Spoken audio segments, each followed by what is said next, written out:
Kita bersaudara dengan kalimat la ilaha illallah Muhammad Rasulullah. Jadi kalau kita bersaudara ni jauh saling doa mendoakan muslimin dan muslimat dan mukminin. Kalau dekat kita saling mengingati. Iya, betul. Saling satu rami. Padilah satu rami umur dipanjangkan, rezeki dimurahkan, dosa diampunkan. Sebab satu rami tadi kita enggak kenal, kita kayaknya dikenal. Ini ulama mengatakan orang Islam satu tubuh. Sebelum kamu mencinta saudara kamu seperti mencinta diri kamu sendiri, belum kamu diakui sebagai orang beriman. Jadi tanda kita cinta kepada saudara kita, ajak mereka taat kepada Allah. Kalau mereka sudah taat kepada Allah, selesailah semua masalah. Sebab Allah kalau dengan kita taat kita selesai. Tapi kalau kita nggak mau taat kepada Allah, bertambahlah masalah. Jadi kita di dunia ini sementara, di akhirat selama-lamanya. Allah kuasa, makhluk tak kuasa. Dunia tidak ada, Allah yang ada. Dunia diadakan. Sebentar lagi dunia ini akan dihancurkan sehancur-hancurnya.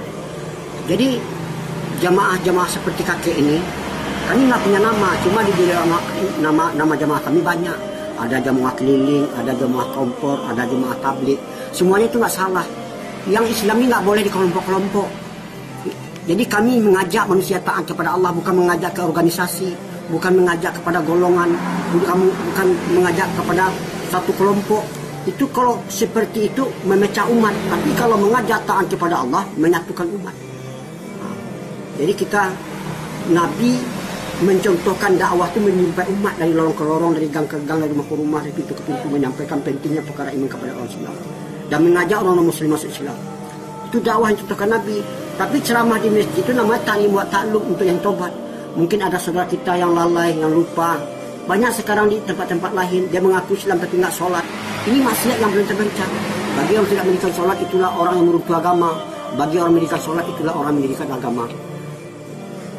Jadi di sini orang beriman itu jelas Islam, tapi kalau orang Islam belum tahu beriman, apakah tanda-tanda orang beriman? A'udzubillahi minasyaitonirrajim. Bismillahirrahmanirrahim. Innama ya'muru masajidallah man amana billahi wal yaumil akhir. Sesungguhnya yang memakmurkan masjid-masjid Allah adalah orang yang beriman, orang yang percaya ayat surat At-Taubah ayat 18. Barang siapa akrab dengan masjid, Allah akan akrab dengan mereka. Kalau ada orang bolak-balik ke masjid, saksikan olehmu bahwa mereka itu adalah mukmin. Wahai malaikatku, kamu lihat enggak tetangga-tetanggaku? Siapa tetangga-tetanggamu? Orang selalu memakmurkan masjid. Sebab masjid itu adalah jantungnya kampung, taman-tamannya surga, benteng-bentengnya orang Islam, rumah-rumahnya Allah. Jadi kalau kita datang ke masjid, otomatis kita dimuliakan oleh Allah. Jadi ibadah yang paling cinta adalah itu solat di awal waktu, di mana azan dikumandangkan. Jadi solat perintah Allah, berjemaah sunnah Nabi. Jadi kalau kita solat berjemaah dapat 27. Dapat solat sendiri dapat 1. Mana yang mau kita uang 1.000 dari 27.000. Jadi kita selalu menafikan dunia, menisbatkan Allah. Jadi dunia ini sifatnya menggoda. Kalau kita tertipu oleh dunia, nanti kita akan menyesal. Kadang-kadang ada orang Islam sekarang tergila-gila oleh dunia, ibadah ditinggal. Padahal dalam perintah ada kejayaan, ada kebahagiaan, ada kesusahan. Jadi kami dalam rangka menjalankan yang di dalam Al-Quran berbunyi, kalian adalah sebaik-baik umat dilahirkan untuk sekali manusia untuk beramal ma'ruf munkar dan berimanlah kamu kepada Allah. Al-Imran 110. Dan harus ada satu golongan umat untuk mengajak manusia taat kepada Allah. Al-Imran 104. Jika kamu tolong agamaku, aku akan tolong kamu. Itu Al-Quran. Maukah kamu kutunjuki usaha tidak ada rugi-ruginya untuk melepaskan kamu dari azab sangat pedih? Berjihad dan berjuang dalam Allah, jalan Allah dengan harta dan dirinya. Itu Al-Quran. Di sini karena kita bersaudara, orang Islam itu satu tubuh. Jangan kamu menghina sesuatu kaum, belum tahu mereka itu ina, entah lebih ina engkau di sisiku, kata Allah. Itu Al-Quran. Jadi kakek sampai ke sini ini bukan kehendak kakek. Kakek ini orang Sumatera Barat dari Padang. Jadi kakek tinggal di Padang, istri kakek tinggal di Jakarta. Jadi kakek gabung sama jamaah Jakarta, ada 4 pasang. Rupanya kakek dikirim ke Jawa Timur, yaitu ke Jember, ke Banyuwangi. Kalau nggak sebab ini, saya mungkin nggak sampai, nggak ketemu sama Ani ya. Tony ya.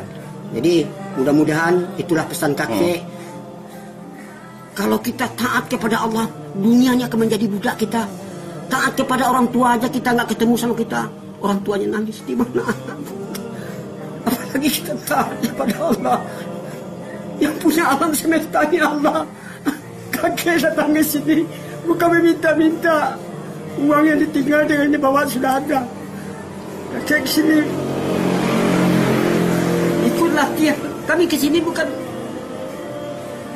mengajari umat, kami ke sini pergi latihan cara Nabi korban dengan harta dan diri. Jadi kalau kita korban untuk agama, timbul rasa cinta, kasih dan sayang kepada agama, timbul rasa fikir dan risau. Sekarang orang istrinya nggak tutup aurat jadi masalah pada dia, adiknya nggak sholat jadi pada mereka di satu rambut satu dosa. Meninggalkan satu sholat berapa lama nanti akan disiksa. Jadi itulah yang saya bisa kakek sampaikan.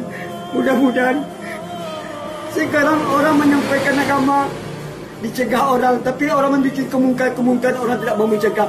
Yang betul sekarang disalahkan, salah itu kan. Seperti orang sekarang tutup aurat secara sempurna pakai purda, pakai cadar. Heboh orang satu kampung. Tapi kalau orang tak tutup aurat, orang diam aja. Pada satu rambut itu satu dosa.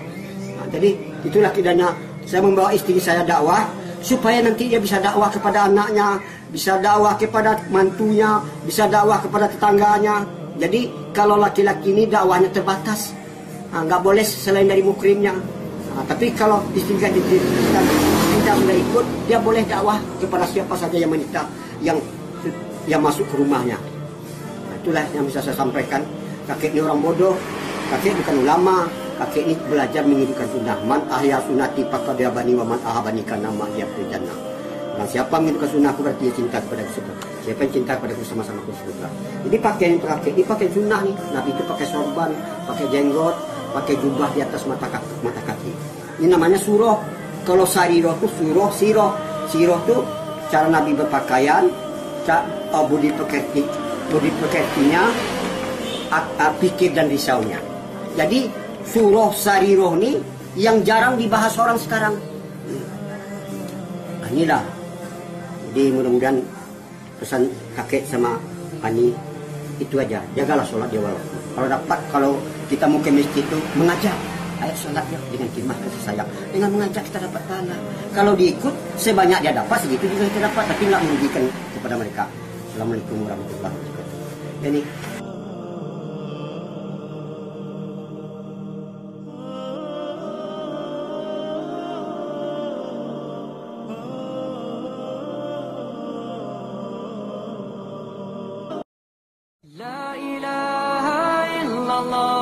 محمد رسول الله عليه صلاة الله وآله